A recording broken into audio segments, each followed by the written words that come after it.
Welcome to Unsafe Space, everyone. You're listening to Dangerous Thoughts. This is Carter Laren. I'm actually recording this on Friday night, Friday the 25th of November. I promised you all last week that I would try to get an article and perhaps a Dangerous Thoughts something or other out this week. I missed the Wednesday deadline, thanks to Thanksgiving and, frankly, the World Cup a little bit. But I'm at least going to get something out for you guys to listen to this weekend. Obviously, this is audio only, so if you're watching, you just get to see a still image. I did release an article yesterday, or maybe it was yesterday, called TikTok Terrorism. I'm just going to read through that article, and that'll give you something to listen to this weekend. And then we'll see you again next week on Monday for Narrative Dissonance. I hope you're all having a good Thanksgiving time with your families. So, before I begin reading this, I will just point out this article is likely going in a direction that many people don't expect. So please keep an open mind. I am trying to be rational. I'm not just jumping on the bandwagon. And, some people might get a little bit spooked by it. Remember, there's nuance here. I think someone's already retweeted it without reading it. So remember, there's some nuance here. All right, here we go. The article is called TikTok Terrorism. The subtitle is Misdirection from a Fully Operational Death Star. Beneath the thin slice of rectangle crystal, photons dance. In empty hospital halls, scrubs and masks shuffle clumsily to hip, vapid beats in a choreographed display of mediocre middle-class conformity. Vegan-skinned, dysfunctional costumed bob bright plumage, pointing beseechingly to narcissistic neo-pronouns as they pop on screen in colorful sequence.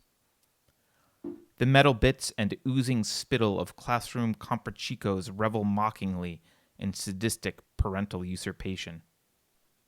If you've never scrolled through TikTok, imagine being Ray Liotta's character in Hannibal, drugged and duped into eating pieces of his own brain sliced out and fried by Lecter.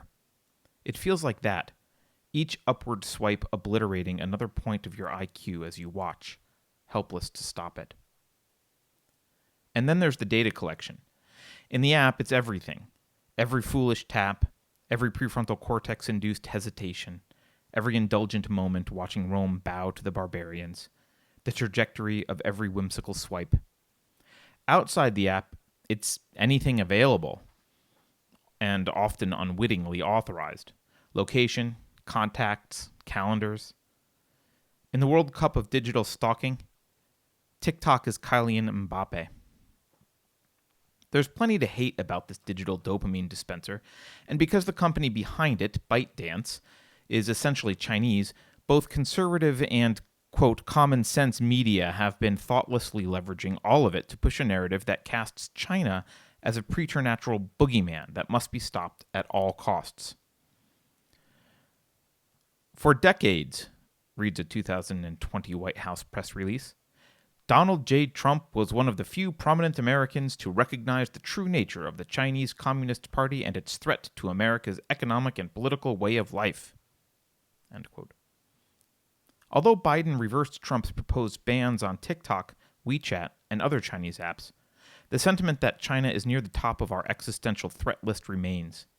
In June, a Pew Research poll revealed that 67% of Americans viewed, quote, China's power and influence, end quote, as a major threat. Last week, Common Sense published an article titled, How China Got Our Kids Hooked on Digital Fentanyl. It's a clever metaphor, but an ultimately misleading title, considering that the term hooked in reference to technology is the brainchild of Silicon Valley, not Beijing. Recently, I even made a video about Nir Eyal's seminal book, Hooked, How to Build Habit-Forming Products, which for years has been a de facto textbook in App Design 101. TikTok certainly didn't invent intrusive data collection and spying on its users either. Ever heard of Alexa, Google, Facebook, Instagram? But the author of the Common Sense article makes psychological manipulation and data collection sound uniquely Chinese, and responds to a suggestion that the U.S. government ban the offending app with, quote, it's about time, end quote. His panic over China isn't rare. Plenty of self-described defenders of liberty find themselves similarly whipped into a frenzied red China scare in between waving yellow Gadsden flags, posting taxation as theft memes, and uploading videos that compare Joe Biden to Emperor Palpatine. All of which I sympathize with, by the way. That's not in the article, but I thought I'd say that. Make no mistake, the Chinese government is rotten. It's a dystopian surveillance state with an administrative apparatus that makes progressive busybodies wet themselves with excitement. It's the left's blueprint for the future. Companies like ByteDance, Tencent, which is WeChat, and Alibaba are absolutely under the thumb of the CCP, regardless of how many Politburo members inhabit the C-suite. Chinese business leaders have no choice, no matter how rich and successful they become. Just ask Jack Ma, if you can find him and coax him into talking.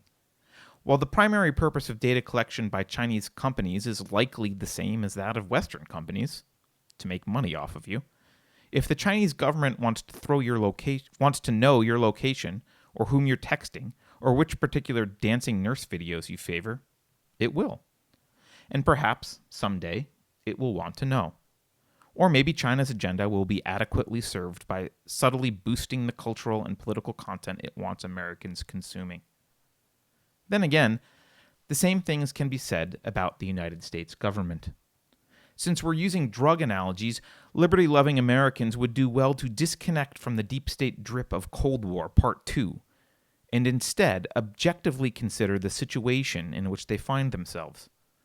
Only in sobriety can threats to liberty be rationally assessed and ranked in order of most existential to least pressing. The United States government has expanded in size, scope, and power almost continuously since its inception, with a marked acceleration in the 20th century thanks to the cultural victory of progressivism that gave rise to the likes of Woodrow Wilson and Franklin D. Roosevelt, and paved the way for a massive administrative state. Individual sovereignty, opposition to federal authority, and general skepticism of government have gone from foundational elements of American culture to evidence of domestic terrorism. Developments that would have been considered abominations 200 years ago. Federal Reserve fiat currency, Social Security, armies of regulatory agencies, national health care, pervasive meddling and instigation of deadly overseas skirmishes, a militarized police state, asset forfeiture, the largest prison population in the world, gun bans, citizen surveillance, have all been normalized to the point that every major political argument is about how much more the government should be doing, and never what it should stop doing. When Edward Snowden risked his life to expose the grossly unconstitutional excesses of the NSA, the tiny portion of the populace that paid attention was outraged for about a week or two. Then came a collective meh, sprinkled with calls for his traitorous head from people who have theirs stuck so far up the other end that they've confused American values with the American government. No one seriously believes the NSA has reformed, and worse, few people seem to care. When blowback from their Middle Eastern machinations escalated into the terrorist massacres of 9/11, federal swamp rats were quick to exploit it by convincing irate Americans to sacrifice liberty in the name of security. They hate us because of our freedom, was the mantra. The paradoxical conclusion was left unspoken. So to defeat them, we must abandon it. Today, submitting to body scans, no-fly lists, fingerprinting, and chat room entrapment glowies is perversely perceived as, quote, the price we pay for freedom. Tomorrow, the federal government will roll out central bank digital currency in the name of safety. The day after that, forms of money that can't be controlled and monitored will be phased out. Welcome to serfdom. As for social media apps, American companies invented spying on their users, and it's woefully naive to think that the FBI can't access whatever data it wants by simply swinging by Zuckerberg's office and casually mentioning national security without so much as pretending to get a warrant. Or suppress election-altering stories about a certain presidential candidate's coke-addled son and his disinterred laptop. The Netflix dystopian series Black Mirror was popular largely because it was viewed as prescient. Popular in America. People know where they are and what's coming. Americans are living on an authoritarian tax farm run by an unaccountable cabal of administrators, cloaked in the red, white, and blue clothing of democracy, and carefully deploying measures of economic freedom as psychological tools to motivate the public into filling the government's coffers. But what about the Chinese commies? Screamed the most useful of the tax farmers' sheep, hoping to repurpose Cold War paranoia. Certainly, Beijing is worse than DC, thus far, at least for the Chinese. But China's not actually communist, except in name. After Mao's death, Deng Xiaoping was smart enough to recognize that communism is a doltish and deadly way to run a country. To combat its productivity problem, there's an old Soviet joke, we pretend to work and they pretend to pay us, Xiaoping implemented the idea of socialism with Chinese characteristics. It worked. China's economy exploded, with a sustained average GDP growth of 9% from 1978 to 2010. Hundreds of millions of Chinese were lifted out of poverty, giving birth to a thriving and increasingly sophisticated middle class. Today, major cities like Beijing, Shenzhen, and Shanghai rival or exceed Western standards. The Chinese are living on an authoritarian tax farm run by an unaccountable cabal of aristocrats cloaked in the red and yellow clothing of communism and carefully deploying measures of economic freedom as psychological tools to motivate the public into filling the government's coffers. Sound familiar? China's Orwellian surveillance state isn't uniquely authoritarian or evil. It's just several seasons ahead of Washington, D.C. on the Black Mirror scale. The tardiness of America's power-lusting tax farmers is understandable, since both the U.S. Constitution as well as remnants of a once-ingrained culture of freedom are meaningful hurdles that the CCP farmers don't have to contend with. They're not insurmountable hurdles. American politicians have proven that much, but they do slow down the progress of progressivism. The question isn't whether Chinese or Americans have it worse off. The answer to that is easy. The question is, as an American, which government is the bigger existential threat to your liberty? China might continue to expand, gaining power and influence both in the United States and abroad. Maybe someday there will even be room for another Red Dawn remake. Or it might not. China's current president, Xi Jinping, seems increasingly intent on reversing Deng Xiaoping's move toward economic freedom in order to self-medicate his diseased ego. In the long run, that will weaken China.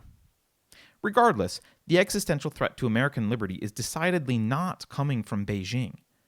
TikTok and all other forms of Chinese money and influence could vanish from U.S. soil tomorrow, and would still be left with a population of psychologically disordered, gender-confused, vegan progressives intent on annihilating individual sovereignty and turning American society into a game of dominance and submission in a rainbow oppression Olympics of mental dysfunction. An American TikTok would emerge faster than you can say Big Brother. From the Federal Reserve to Tumblr, China can't be blamed for America's suicidal tendencies. The China problem is one big psyop. The looming threat to American liberty is obvious. It's DC, not Beijing. China's not about to roll out CBDC to all Americans. China's not telling the SEC to start pushing ESG scores, or Facebook to carry water for leftists, or YouTube to delete misinformation that conflicts with the uniparty narrative. China's not jailing millions of Americans. China's not faking FISA warrants. China didn't give us AOC, central banking, the New Deal, the Social Security Ponzi scheme, personal or corporate welfare, Obamacare, the TSA, the ATF, or any of the other 137 executive agencies. It didn't militarize your local police, sanction civil asset forfeiture, manage the failed war on drugs, destroy the U.S. economy, promote the burning of American cities, implement drone strike Tuesdays, ship Americans to get their legs blown off in endless illegitimate wars, or fund modern art. Yes, China is the biggest threat to the liberty of the Chinese. But guess what institution is the biggest threat to the liberty of Americans? Because of my stint with a top-secret security clearance and a career as a cryptographer, libertarians and conservatives sometimes ask me what secure messaging app I prefer. They assume I'm going to say something like Signal, or Telegram, or WhatsApp, which is owned by Facebook, incidentally. Most practically spit at me in anger when I answer them. WeChat. They stomp around, incredulous about how stupid I must be to trust a Chinese app and how unpatriotic. But here's the rub. I don't trust a Chinese app. I don't trust any app, and neither should you. What's important to understand is that large governments have incomprehensibly big budgets and huge incentives to break or usurp the security of encrypted messaging apps. There is no privacy from a government that has jurisdiction over the company that produces an app. Any app made by a company in the United States or another Five Eyes country almost surely has either a built-in back door, I know this from direct experience, it happens all the time, or the NSA or a sister organization has already figured out how to break it. To government agencies, every citizen is a potential insurrectionist, and they're not about to let you run around texting your insurrectionist friends without a way to intercept those messages. However, the US might actually help American companies protect against foreign eavesdropping. There's also a history of that. The Chinese government is the NSA's enemy, and the NSA would really rather prevent its adversaries from reading your messages, since that's the NSA's self-appointed job. It's why Washington is so upset about TikTok, but not Google, Amazon, or Facebook. The reverse is also true. The Chinese government definitely has access to information exchanged on Chinese apps like WeChat. But they don't grant the enemy, the US government agencies, that access. In fact, they almost certainly help Tencent protect against eavesdropping by foreign intelligence agencies. Whether China is successful or not is unknown. What is known is that, realistically, there is no such thing as privacy when you're using commercially available software. Or if there is, you can't rely on it. What you can do is choose from whom you're trying to keep your data private. If you're worried that China is going to throw you in jail for encouraging someone over text to trespass into the Capitol building in D.C., then go ahead and avoid WeChat. But if you're a typical American, then China has neither interest in nor power over you. Xi Jinping couldn't so much as write you a parking ticket even if he cared to, and he doesn't.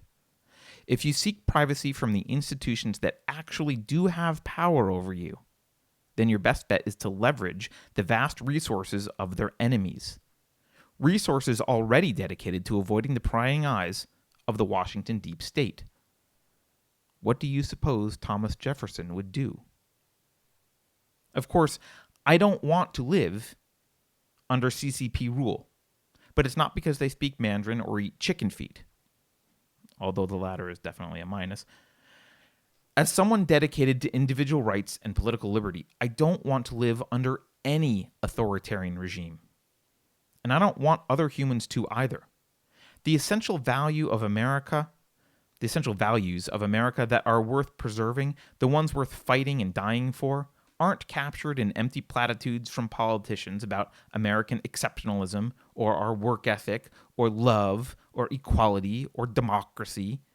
They're not found in hot dogs or baseball or apple pie or Norman Rockwell paintings or Sunday barbecues or Disneyland. They're not reflected by the particular landmass or political boundaries or laws or religion or people. They're the ideas behind the Constitution, the principles of individual rights and political liberty. And the biggest threat to those principles, at least for Americans, those biggest threats aren't halfway around the globe eating chicken feet and reading TikTok data. They're right here. The moment Americans lose sight of that, our liberty is lost. The next time you hear emergency screeches about the China threat, an emphatic insistence that imperial forces from Washington's Death Star do something to save us all, remember the timeless words of that cephalopodic admiral from a long time ago in a galaxy far, far away. It's a trap. All right, everyone, enjoy the rest of your Thanksgiving weekend. Hope you enjoyed the article. Please, you can go to unsafespace.com, share it, and I'll see you on Monday. Take care.